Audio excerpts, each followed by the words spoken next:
Assalamualaikum warahmatullahi wabarakatuh. Halo semuanya, perkenalkan kami dari kelompok 7 kelas 2023C dengan mata kuliah Arab Melayu yang diampu oleh dosen tercinta kita, Bunda Hasna Faiza. Nah, di sini kami kelompok 7 akan menyampaikan materi tentang kata yang bersuku dua, yaitu ada kata tertutup terbuka, kemudian kata yang tertutup dan tertutup. Nah, untuk anggota kelompok 7 sendiri, yaitu ada saya, Karisma Nogi Oktaviana, kemudian rekan saya Miftah Nabila Ulfa, dan juga Maisyarah Alika. Nah, kemudian kita akan memulai materinya. Saya harap teman-teman semua dapat memperhatikan dan juga semoga video ini bermanfaat untuk kita semua. Saya akan membahas pengertian kata. Nah, secara umum, kata ini adalah suatu unsur bahasa terkecil yang dituliskan atau diucapkan, yang mana kata ini dia bisa berdiri sendiri. Jadi, kata ini memiliki makna walaupun ia berdiri sendiri atau tanpa tambahan. Nah, di dalam kehidupan sehari-hari, kata ini biasanya digunakan untuk menyampaikan sesuatu, mencurahkan perasaan atau pikiran.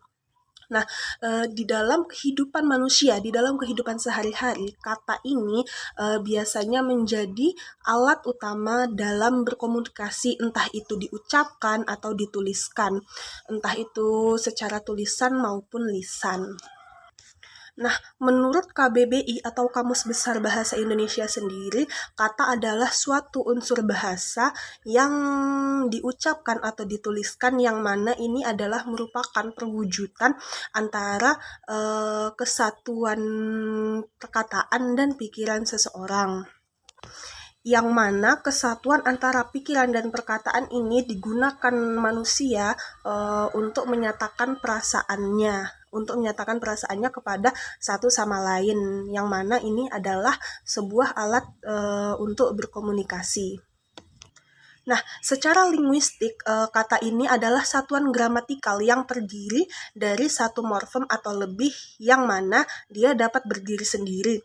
Nah, yang disusun atau tersusun dengan struktur kalimat yang meliputi seperti subjek, predikat, objek, dan juga keterangan.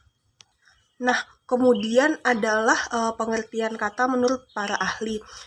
Nurlina dan kawan-kawan mengungkapkan pendapatnya mengenai kata, yang mana menurut mereka kata adalah satuan bahasa yang mampu untuk berdiri sendiri, terdiri dari morfem tunggal ataupun morfem gabungan. Nah, kemudian selanjutnya Ramlan menyatakan bahwa kata adalah dua macam satuan, yaitu satuan fonologi berupa suku kata dan gramatikal yang lebih besar dalam morfologi. Nah, selanjutnya Tarigan sendiri membedakan kata itu menjadi dasar sebagai satuan terkecil pembentuk kata kompleks, dan dasar kata sebagai satuan tunggal atau kompleks yang digunakan untuk membentuk suatu satuan yang lebih kompleks lagi. Nah, kemudian masuk ke materi yang selanjutnya adalah kata dasar bersuku dua. Nah, kata dasar bersuku kata dua itu adalah kata-kata yang terdiri dari dua suku kata dan belum mengalami suatu perubahan, misalnya perubahan awalan, akhiran, ataupun sisipan. Nah, contoh dari kata dasar bersuku dua, yaitu yang pertama adalah kamu, tapi, jejak, besar, dan juga kurang. Nah, kata-kata ini tuh memiliki dua suku kata yang jelas. Misalnya dalam kata kamu terdiri dari ka dan mu. Kemudian dalam kata tapi terdiri dari dua suku kata, yaitu ta atau pi. Jejak terdiri dari je dan juga ja. Kemudian besar terdiri dari be dan sar. Besar. Kemudian kurang terdiri dari ku dan rang. Kurang. Nah, biasanya suku kata dalam kata dasar ini dia bisa berbentuk vokal konsonan VK dan juga konsonan vokal KF. Nah, kemudian selain itu juga bisa ada gabungan pola lainnya selama terdiri dari dua bagian yang membentuk kata dasar tersebut. Nah, kata dasar seperti ini adalah bentuk asli yang dapat dipakai untuk pembentukan kata lain dengan penambahan, imbuhan, atau pengurangan suku kata. Baik, saya akan membahas tentang materi kata yang memiliki dua suku kata, tertutup dan terbuka. Maksud dari kata yang bersuku kata dua, yang tertutup dan terbuka adalah suku kata pertamanya berarti berakhiran huruf konsonan, sedangkan suku kata keduanya berakhiran huruf vokal. Untuk memahami lebih lanjut, mari kita lihat contoh-contoh sebagai berikut. Sebagai contoh yang pertama, terdapat kata yang terdiri dari dua suku kata. Suku kata pertamanya berbunyi A dan suku kata keduanya itu berbunyi A juga. Yang pertama di sini ada kasta, yakni suku kata pertamanya itu berbunyi kas dan suku kata keduanya berbunyi ta. Nah, pada penulisan Arab Melayunya, tulisannya itu yakni kaf, sin, ta, dan alif. Alif di akhir sebagai huruf saksi membantu suku kata ta yang berakhiran huruf vokal. Jadi berbunyi kasta. Selanjutnya terdapat kata bangsa, yang mana suku kata pertamanya itu berakhiran huruf konsonan yaitu nge, dan suku kata keduanya berbunyi sa yang berakhiran huruf vokal. Maka pada akhir kata sa terdapat huruf saksi yang digunakan sebagai tanda bahwa berakhiran huruf vokal. Selanjutnya terdapat kata karya. Pada kata karya, suku kata pertamanya berbunyi kar, yang berarti kar ini berakhiran huruf konsonan yaitu huruf ro. Lalu suku kata keduanya berbunyi ya, yang mana ya ini berakhiran huruf vokal yaitu huruf a, dan huruf a ini akhiran sebagai huruf saksinya itu diperlukanlah huruf alif sebagai tanda saksinya. Maka pada kata karya pada penulisan Arab Melayu, kaf, ro, ya, dan alif. Contoh selanjutnya yakni kata yang memiliki suku kata pertamanya itu berbunyi A dan suku kata keduanya itu berbunyi I.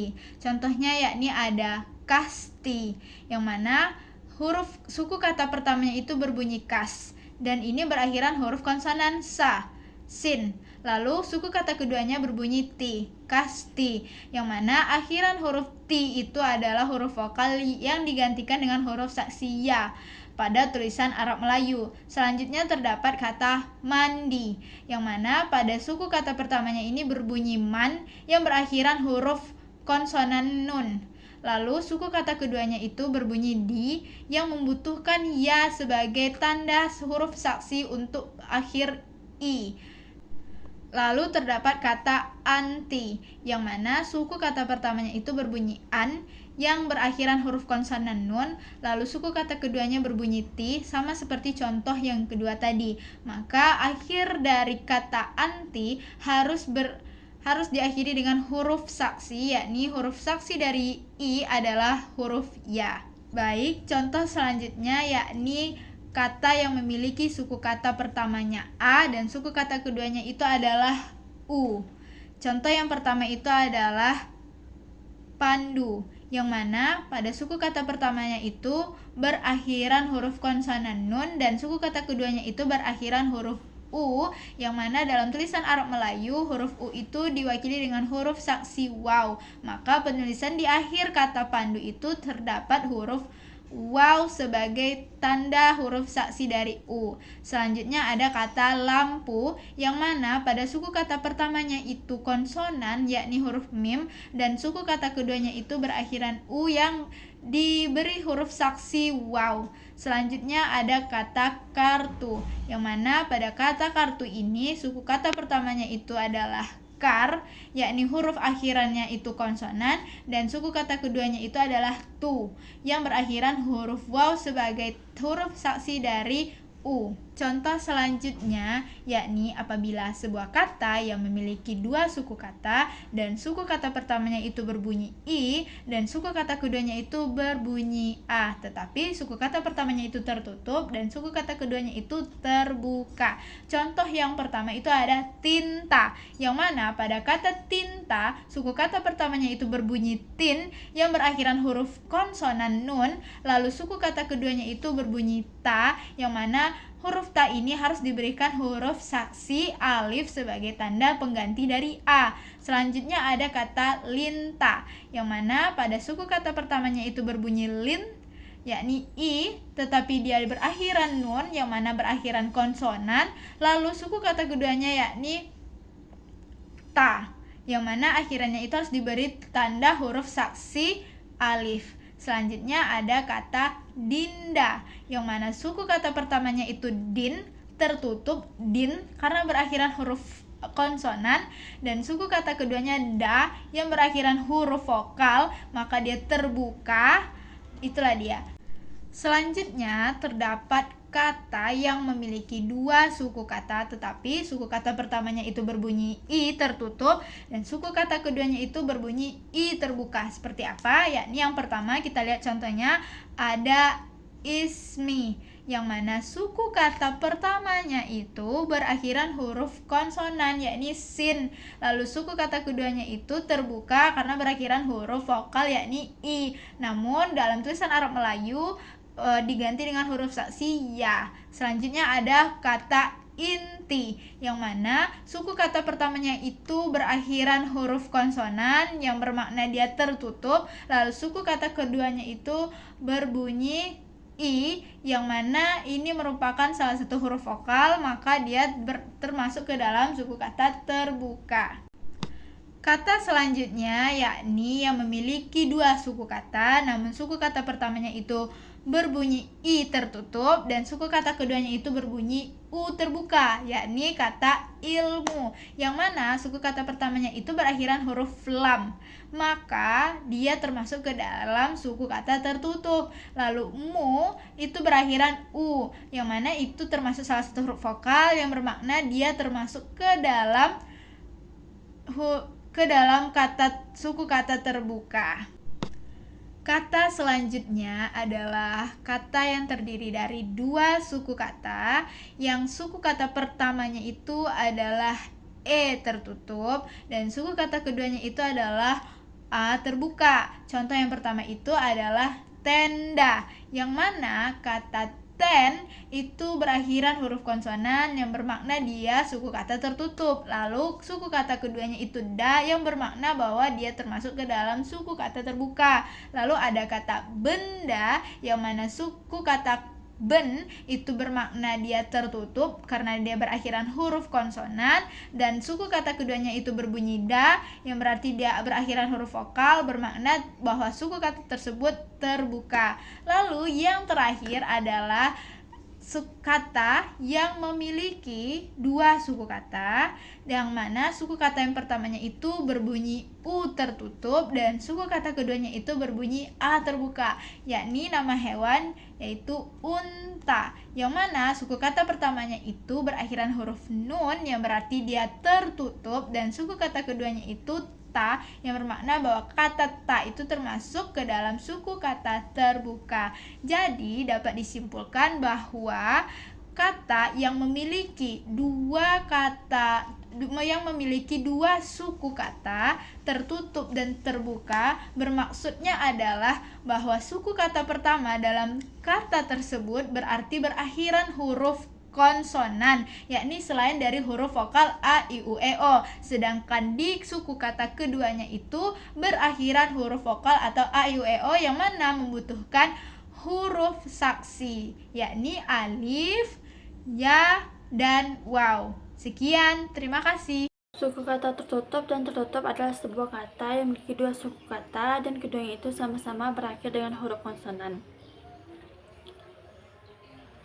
Contoh suku kata tertutup dan tertutup yang dimana suku pertama itu berbunyi a.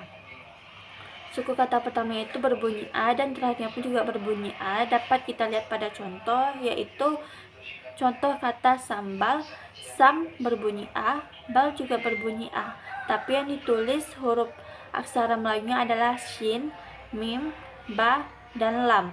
Contoh keduanya pun juga sama seperti itu, yaitu bantai, ban berbunyi A, tai juga berbunyi A, tapi yang ditulis adalah huruf ba, nun, ta, dan ya.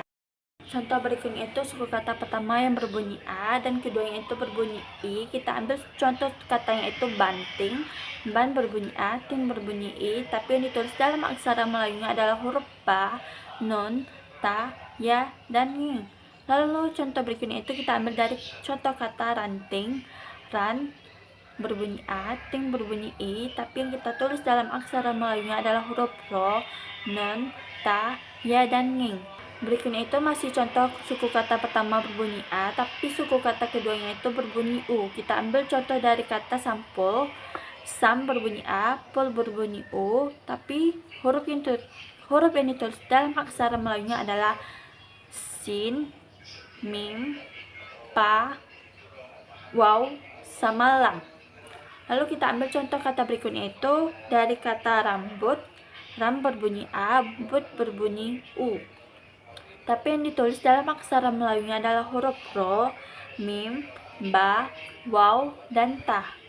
Contoh suku kata pertamanya masih berbunyi A, tapi suku kata keduanya itu berbunyi E. Contoh kata yang kita ambil adalah mantel, man berbunyi A, tel berbunyi E, tapi yang ditulis dalam aksara Melayunya itu adalah huruf mim, nun, ta, ya, dan lam. Lalu contoh kata berikutnya itu santet, san berbunyi A, tet berbunyi E, tapi yang ditulis dalam aksara Melayunya itu adalah huruf shin, nun, ta, ya, dan ta.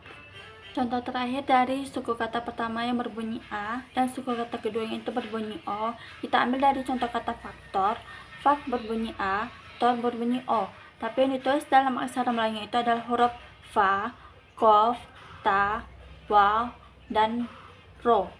Lalu contoh kata kedua yang itu bandrol, ban berbunyi A, drol berbunyi O, tapi yang ditulis dalam aksara Melayunya itu adalah ba, nun, dal, ro, waw, dan lam. Contoh selanjutnya itu contoh suku kata pertama yang berbunyi I dan keduanya itu berbunyi A. Contoh kata yang kami ambil itu singkap, sing berbunyi I, kap berbunyi A, tapi huruf yang ditulis dalam aksara Melayunya itu adalah huruf shin, ya, nging, kaf, dan pa. Contoh kata kedua yang itu kami ambil rintang, rin berbunyi I, tang berbunyi A, tapi yang ditulis dalam aksara Melayunya itu adalah huruf ro, ya, nun, ta, dan nging. Contoh selanjutnya itu suku kata pertama yang berbunyi I dan keduanya itu berbunyi I. Contoh kata yang kami ambil itu intip,